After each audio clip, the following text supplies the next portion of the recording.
All right, let's continue with our notes from 9.7, Taylor polynomials. And if we look at example 4 here, find the Taylor polynomial of degree n equals 6 for our function natural log of x centered at c equals 1.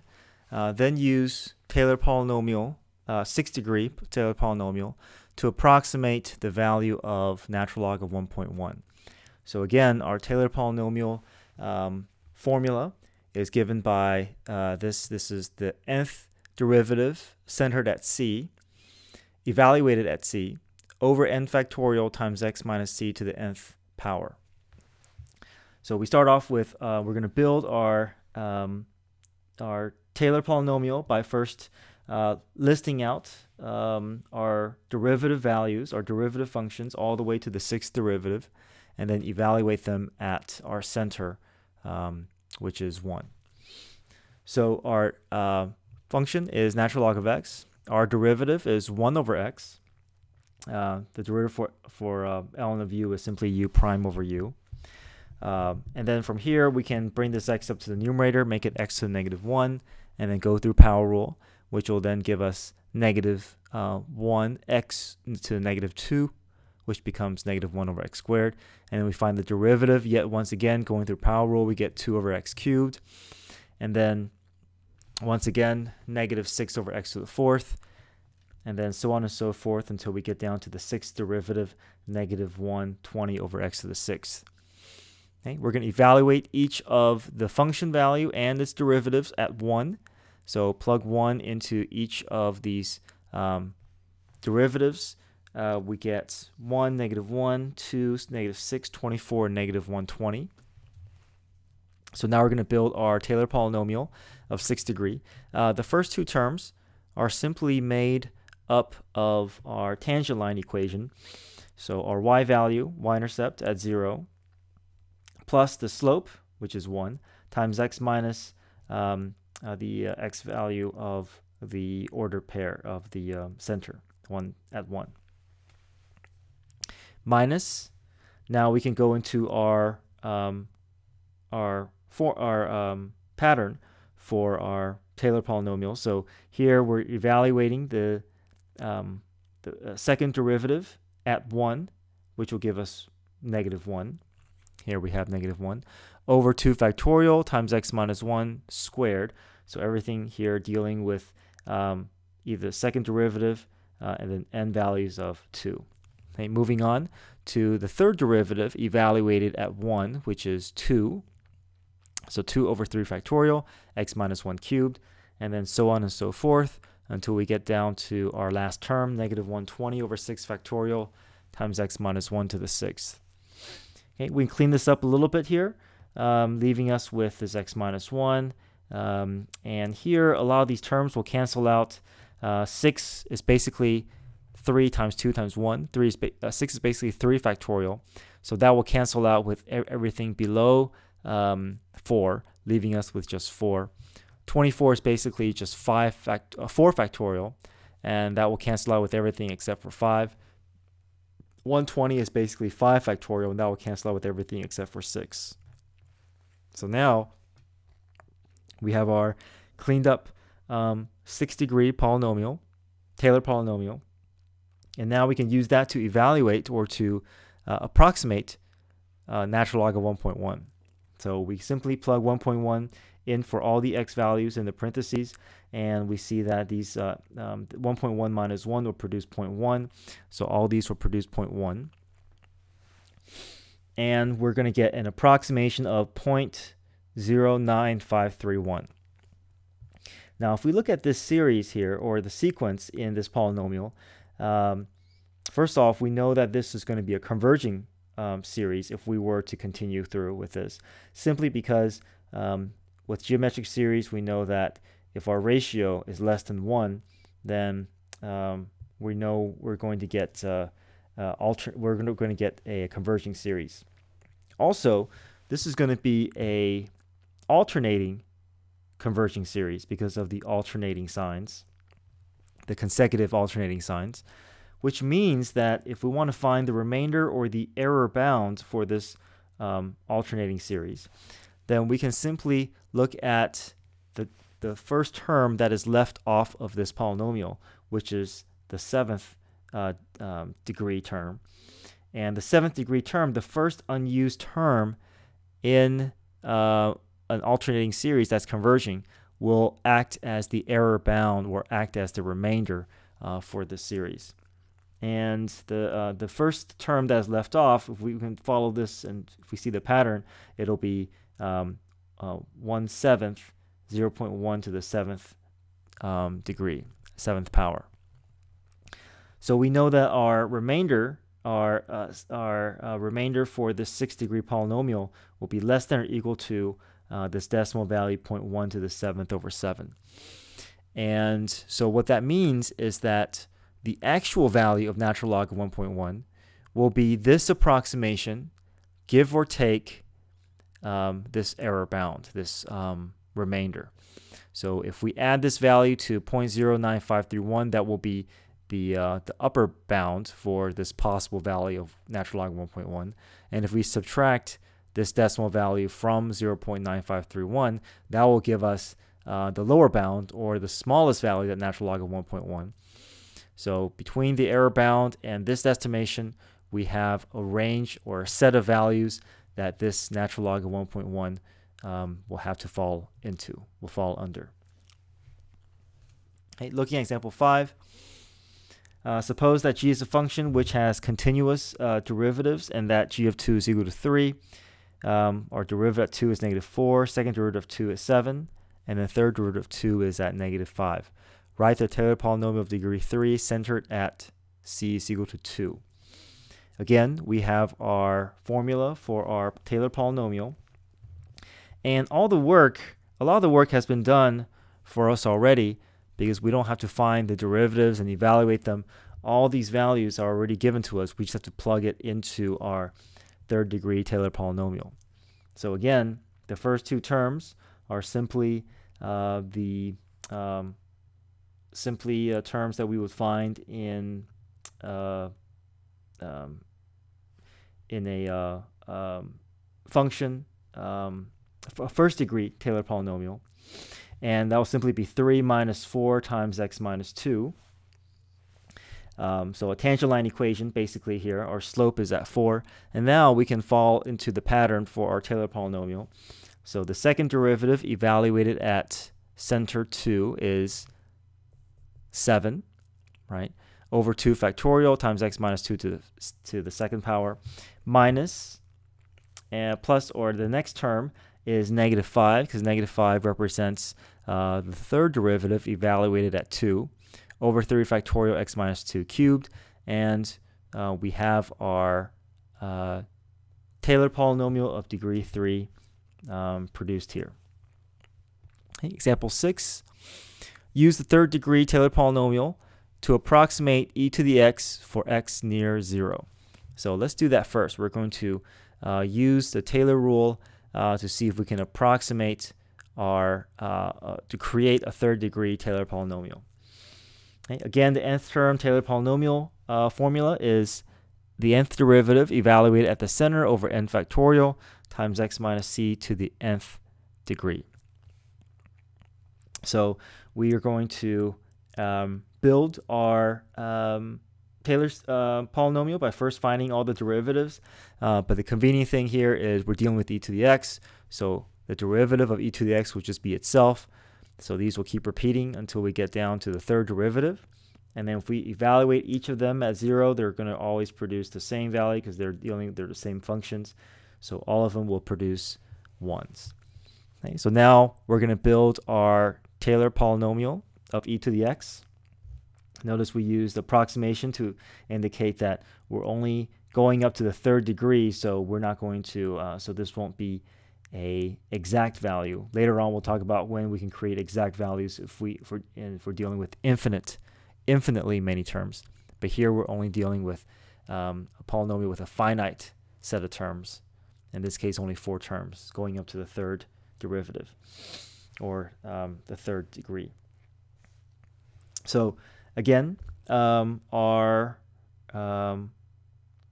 tangent line equation. So 1 plus 1, or slope, times x minus 0, plus 1 over 2 factorial. 1 represents the second derivative evaluated at 1, which is, evaluated at 0, which is 1, times x minus 2 squared. And we go down the pattern, 1 over 3 factorial, x minus 0 cubed. And if we clean this up, we get 1 plus x squared over 2 factorial, plus x cubed over 3 factorial. So here we have a third degree, or a cubic Taylor polynomial. And now we're going to use this to see if we can find the limit of e to the x minus 1 over 2x. We're going to approximate e to the x with the polynomial that we just found. So now we're going to replace e to the x with this third degree polynomial that we just found, and see if we can use that to help us find our limit. So we see that the 1s will cancel out, and then we can factor out the remaining x, which will then cancel out with this x in the denominator. And then we can evaluate the limit by plugging in the remaining x's with 0. So if I plug in the remaining x's with 0, I'm left with 1 plus 0 over 2, which is 1/2.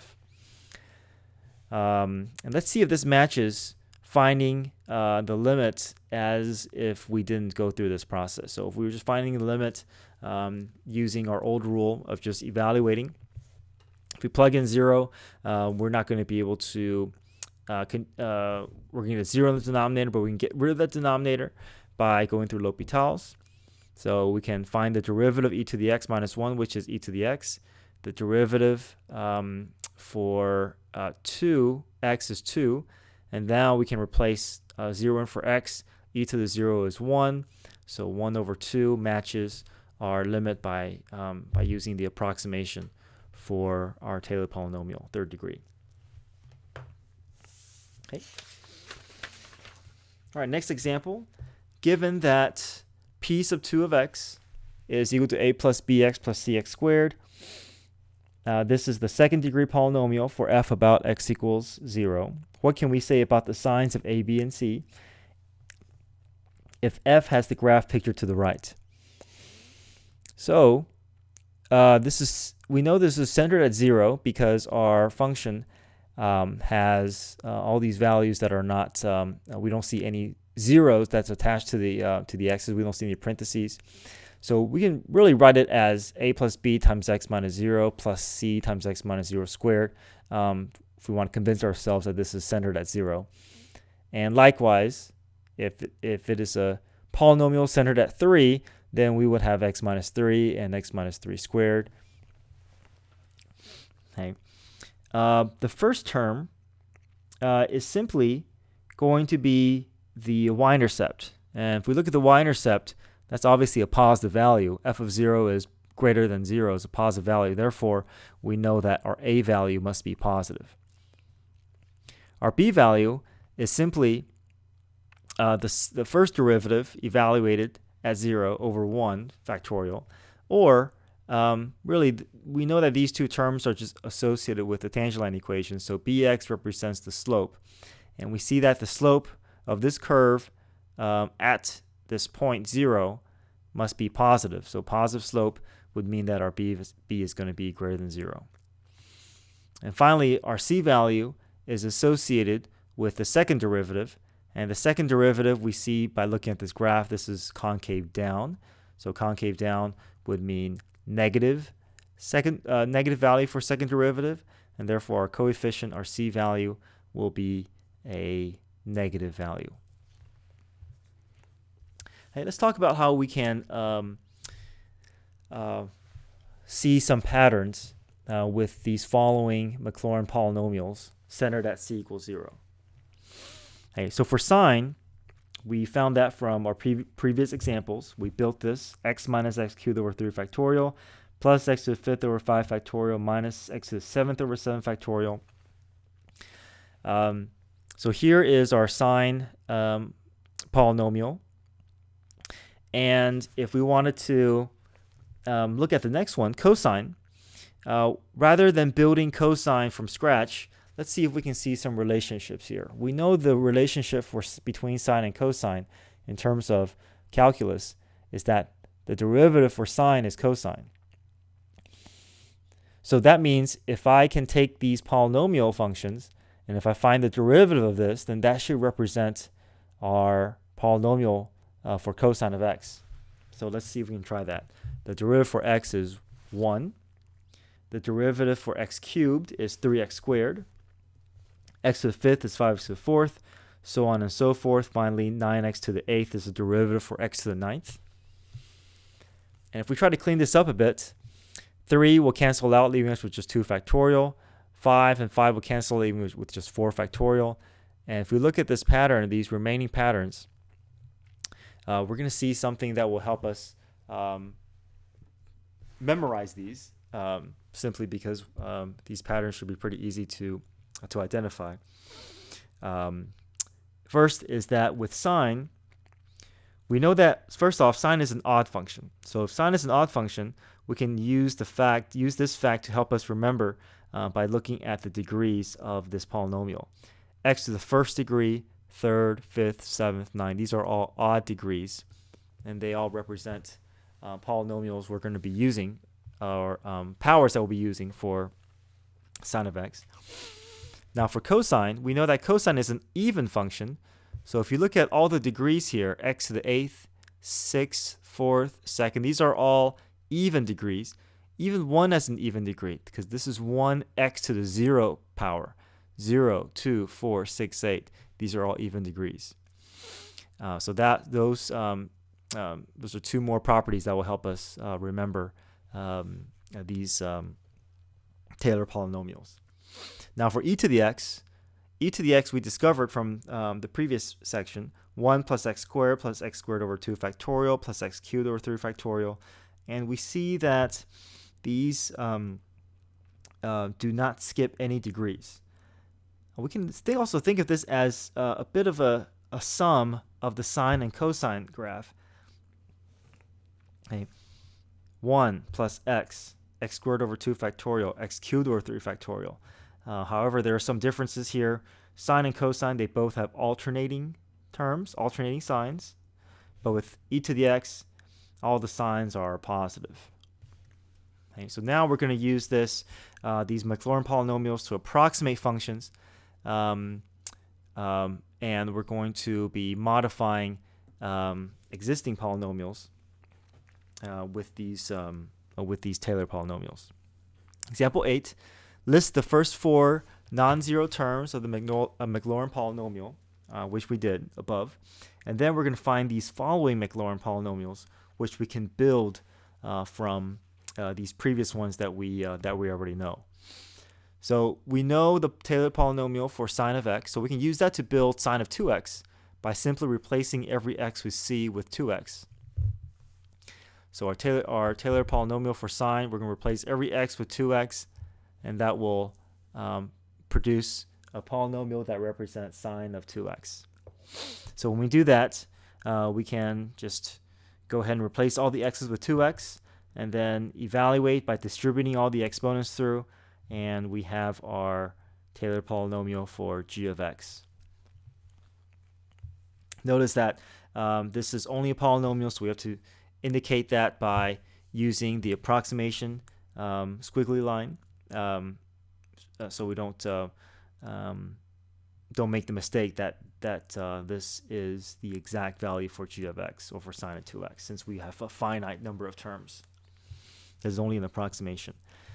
Okay. X cosine of x, well, we know what cosine of x is, so we can simply use cosine of x and replace cosine of x with our polynomial terms, and then put an x outside of here, and then just distribute that x through, and we get x minus x cubed over 2 factorial plus x to the 5th over 4 factorial minus x to the 7th over 6 factorial.